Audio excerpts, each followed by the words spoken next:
Korban ketiga mahasiswi hubungan internasional Universitas Hasanuddin, Syatsya yang terbawa arus di Bislab atau Biseng Laboro ditemukan dalam kondisi meninggal dunia. Jasad Syatsa ditemukan pada Jumat 24 Januari 2025, tepat pukul 9:30 waktu Indonesia Tengah, sekitar 1 km dari titik awal korban dinyatakan terbawa arus. Keluarga korban kini sudah menunggu di RSUD Dr. Palaloi, Kabupaten Maros. Kakek korban yang ditemui tribuntimur.com di depan kamar jenazah rumah sakit mengutarakan almarhumah rupanya tidak izin ketika hendak pergi melakukan survei lokasi camping di Bislab.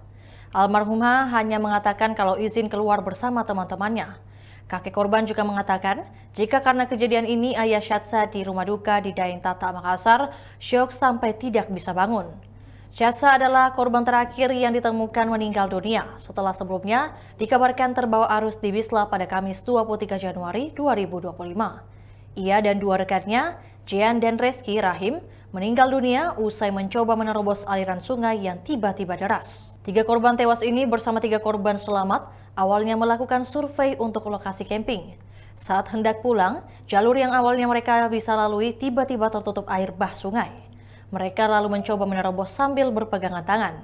Salah satu mahasiswa yang memimpin kemudian mencoba melompat untuk menggapai pegangan, namun jatuh dan menarik teman lainnya. Satu mahasiswa berhasil selamat dan ketiga korban terseret arus hingga akhirnya ditemukan meninggal dunia. Itulah tadi berita hot news kita pada hari ini. Saksikan berita hot news lainnya hanya di kanal YouTube dan Facebook Tribun Timur.